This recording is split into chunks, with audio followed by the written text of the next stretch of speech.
할렐루야. 오늘도 새벽 예배 함께 하시는 모든 성도님들 한 분 한 분 예수님의 이름으로 축복합니다. 오늘 우리가 함께 묵상할 말씀은 이사야 41장 1절부터 20절까지의 말씀인데요. 그 가운데 말씀 봉독은 1절부터 7절까지 하도록 하겠습니다. 이사야 41장 1절로 7절 말씀입니다.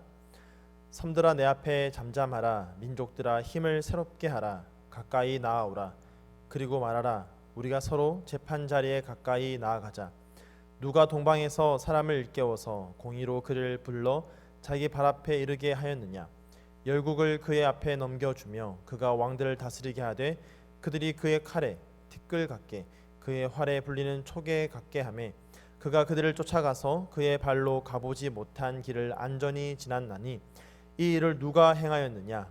누가 이루었느냐. 누가 처음부터 만대를 불러내었느냐. 나 여호와라. 처음에도 나요 나중 있을 자에게도 내가 곧 그니라. 섬들이 보고 두려워하며 땅끝이 무서워 떨며 함께 모여와서 각기 이웃을 도우며 그 형제에게 이르기를 너는 힘을 내라 하고 목공은 금장색을 격려하며 망치로 고르게 하는 자는 매질꾼을 격려하며 이르되 땜질이 잘 된다 하니 그가 못을 단단히 박아 우상을 흔들리지 아니하게 하는도다. 아멘. 말씀을 위해서 함께 기도하도록 하겠습니다. 오늘도 우리의 삶을 주관하시는 능력의 하나님, 오늘과 그 주님 앞에 나아가 우리의 마음을 내려놓고 주의 말씀에 귀를 기울입니다. 오늘도 친히 우리 가운데 살아계시고 역사하시는 그 하나님께서 우리 가운데에 친히 말씀하여 주시고 여호와 하나님과의 친밀함을 누릴 수 있는 이 한 시간 되게 하여 주시옵소서. 주님의 말씀을 기대하며 나아갑니다. 살아계신 예수 그리스도의 이름으로 기도드립니다. 아멘. 어린 시절 제가 보았던 영화 가운데 지금도 기억에 남는 재미있게 보았던 영화로 이 백 투 더 퓨처라는 영화가 있습니다. 주인공 마티 맥플라이가 이 브라운 박사라는 사람이 만든 타임머신을 타고 과거와 미래를 오가면서 일들을 해결해 나가는 그런 내용의 영화입니다. 총 3부작으로 만들어진 영화인데요. 그 중에 이 2편은 미래에 일어난 일들을 배경으로 해서 이 영화가 진행되고 있습니다. 이 영화가 1989년도에 나왔는데 그 당시에 2015년을 배경으로 이 영화가 진행되고 있습니다. 그러니까 영화가 나왔던 그 1989년에는 2015년이 미래였지만 2021년을 살아가고 있는 우리에게는 사실은 과거입니다. 그래서 2015년에 많은 사람들이 이 영화가 워낙 인기가 있었을 뿐만 아니라 그 당시에 보여졌던 이 미래의 모습이 너무나도 획기적인 모습이었기 때문에 실제로 2015년이 되었을 때에 그 영화 속의 모습과 지금 현재의 모습이 얼마나 일치한지를 관심 있게 보았습니다. 그 가운데는 이 영화 속 배경에 나오는 2015년에 사람들이 예상하였던 그 모습 그대로 이루어진 모습도 있었습니다.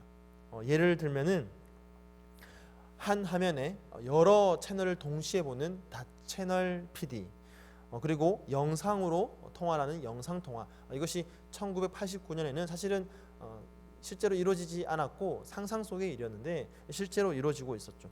그리고 전자안경, 안경을 통하여서 여러 가지 제어를 할 수 있는 그런 것들. 그런데 이런 몇 가지를 제외하고 나머지 것들은 그 영화 속에 나오는 미래의 2015년의 모습과 실제로 이루어진 2015년의 모습은 많이 달랐습니다.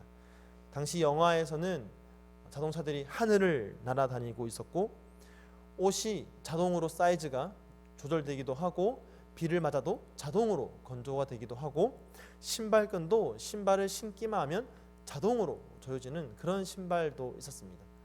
이런 일들이 사실은 상용화되지는 않았던 것입니다.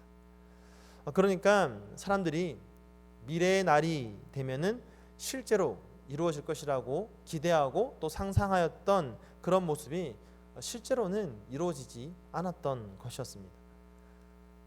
어떻게 보면 이것은 당연한지도 모릅니다. 이것이 바로 사람이 가진 한계입니다. 아무리 미래를 예측하고 예견한다고 하더라도 그것이 반드시 100% 이루어진다라고 보장할 수는 없는 것입니다. 특별히 이공계에 계신 분들의 이야기를 들어보면 분명히 이론상으로는 될 것이라고 생각하고 실험을 했는데 실제 실험을 해보니 그렇게 안 되는 경우들이 있어서 당황할 때가 많다라는 이야기를 들었습니다. 여러분, 사람이 생각하고 예상하고 계획하고 예언한 일에는 100%라는 것이 없습니다. 사실 우리는 당장 내일의 일도 확신하지 못합니다. 내일이 문제가 아니라 당장 1시간 뒤의 일도 우리는 예상할 수가 없습니다. 섣불리 100%라고 보장할 수가 없습니다. 자, 그런데 오늘 본문을 보니까 하나님께서 지금 이스라엘 백성들에게 훗날에 이루어질 일에 대하여 말씀하고 계십니다.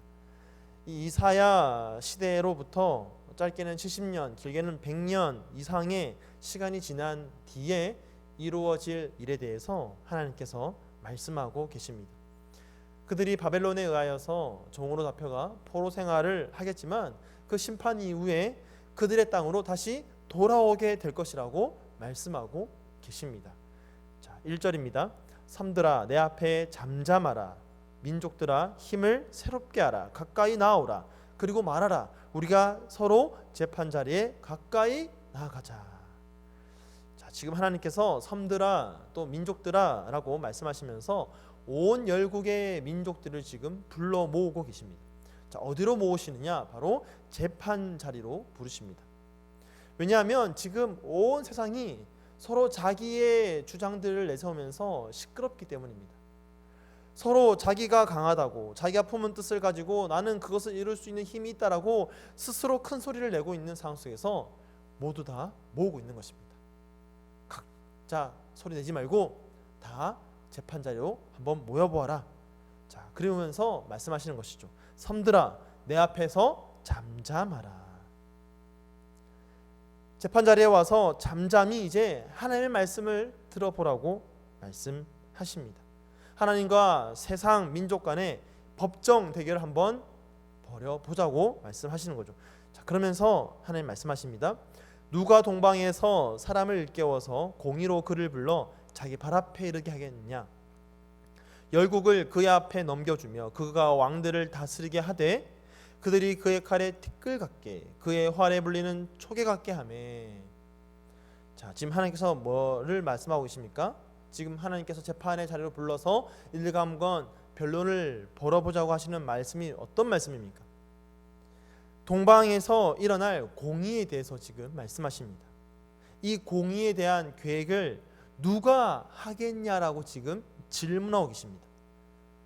그가 일으켜 열국을 자기 발 앞에 이르게 할 자가 누구냐? 누가 그로 하여금 열국을 정복하게 만드느냐? 누가 자기 백성을 구출할 수 있겠느냐라고 지금 묻고 계십니다. 장차 동방에서 한 사람이 일어나서, 한 정복자가 일어나서 열국을 정복하게 될 것인데 누가 그를 일으켜 세울 것이냐? 누가 그를 통하여서 자기 백성을 구원하느냐라고 지금 묻고 계신 것입니다. 사실 이것은 열방을 향해 묻고 있는 질문임과 동시에 사실은 하나님께서 열방을 향하여 선포하시고 계신 겁니다. 하나님의 구원 계획, 그 원대한 구원 계획을 지금 선포하고 있는 것입니다.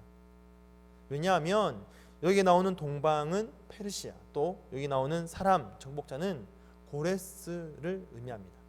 이제 45장에 가면 이 고레스가 구체적으로 나타나는 것을 우리가 볼 수 있습니다. 여러분, 고레스는 본래 이 바벨론 동쪽에 위치한 이 페르시아의 안산이라는 아주 작은 나라를 다스리던 사람이었습니다. 그런데 이 사람이 페르시아를 통일하고 그리고 메대까지 통합한 이후에 바벨론을 정복하고 바벨론 제국보다 훨씬 더 큰 이 페르시아 제국을 건설하게 됩니다.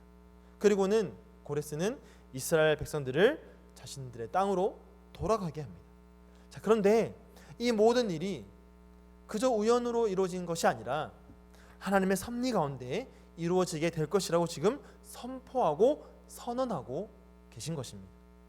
이 모든 일의 처음과 끝이 역사의 주권자 되시는 하나님의 계획 아래 이루어질 것이라고 지금 예언하고 계신 것입니다.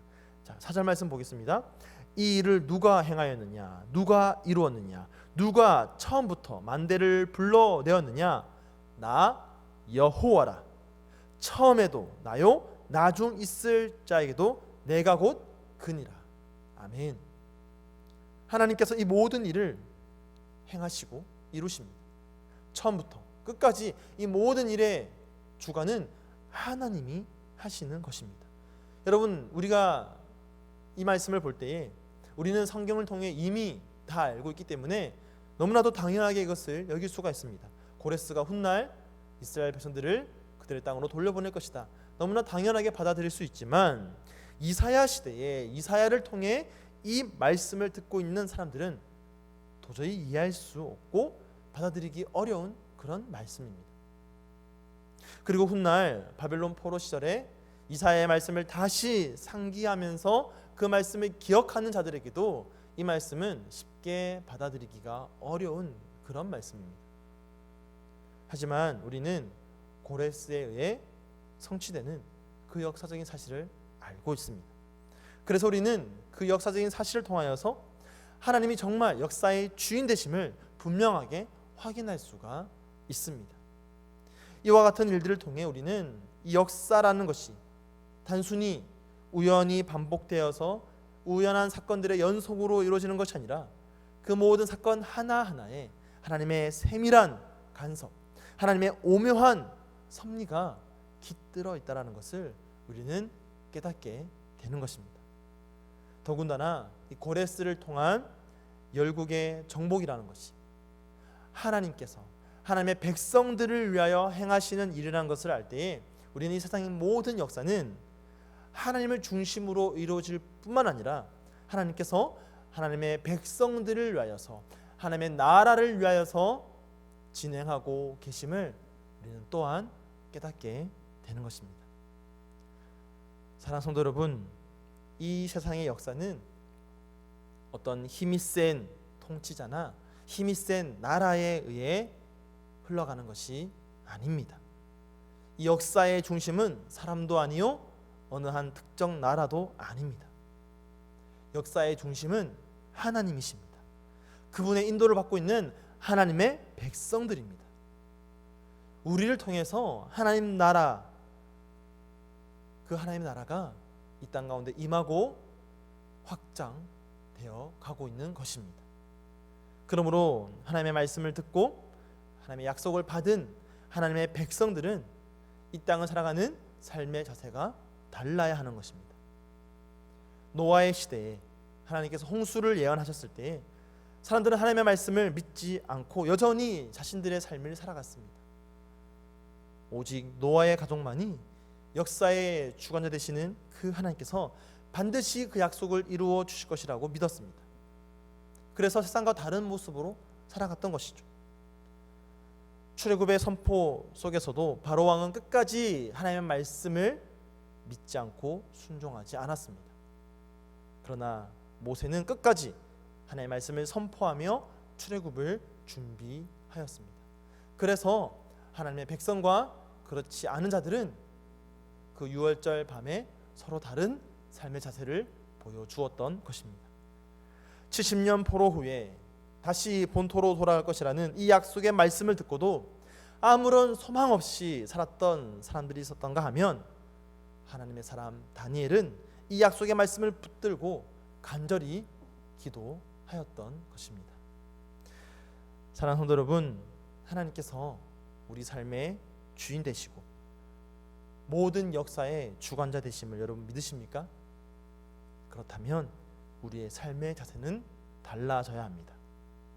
하나님의 말씀이 반드시 이루어질 것을 믿어야 하고 하나님이 나에게 주신 그 약속의 말씀을 끝까지 붙들고 기도할 수 있어야 하는 것입니다. 여러분, 하나님은 결코 실패하지 않으십니다. 하나님은 반드시 신실하게 그분의 약속을 성취하십니다. 여러분, 오늘 큐티 본문 말씀인 17절에 보면요, 가련하고 가난한 자가 물을 구할 때 하나님께서 그들에게 응답하시는데 어떻게 응답하시느냐? 그냥 단순히 목마르다고 하니까 목을 축일 정도의 응답하시는 것이 아닙니다. 광야가 못이 되고 마른 땅이 샘 근원이 되고 광야에 나무가 자라도록 하나님께서 그들 가운데 물을 공급해 주십니다. 여러분, 이것이 바로 하나님의 역사입니다.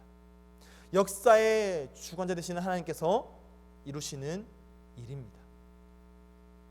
하나님이 결국 약속을 이루시고 성취하셔서 다시 한번 하나님이 창조주이심을, 우리의 주권자이심을 밝히 보여주십니다. 사랑하는 성도 여러분, 우리를 창조하시고 또 우리를 구원하시고 지금도 인도하시는 하나님, 역사를 주관하시는 그 하나님의 약속의 말씀 굳게 붙잡고 살아갈 수 있는 그런 저와 여러분 되기를 간절히 축복합니다. 아무리 세상은 아니라고 하여도 하나님이 맞다고 하면 맞는 것입니다. 아무리 세상 사람들은 그것은 되지 않는다라고 말할지라도 하나님이 된다고 약속하시면 그 일은 반드시 이루어지고 성취될 것입니다. 그러므로 하나님이 행하시는 놀라운 일들을 함께 목도하며 하나님께 날마다 찬양으로 감사의 고백을 올려드리며 살아갈 수 있는 그런 저와 여러분 될 수 있기를 예수님의 이름으로 간절히 축원드립니다. 아멘. 오늘 말씀을 기억하면서 함께 기도하겠습니다. 하나님, 오늘도 나에게 하시는 말씀, 또 내게 주셨던 약속 굳게 붙잡고 오늘 하루를 살아가겠습니다. 내 삶 가운데에 주님께서 이루어 주시고 성취하여 주시옵소서. 함께 기도하시고요. 오늘은 수요일입니다.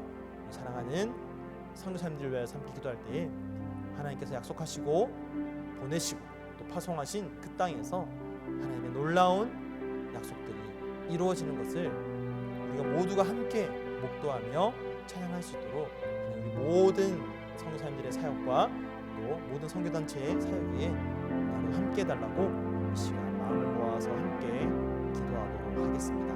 함께 기도하겠습니다.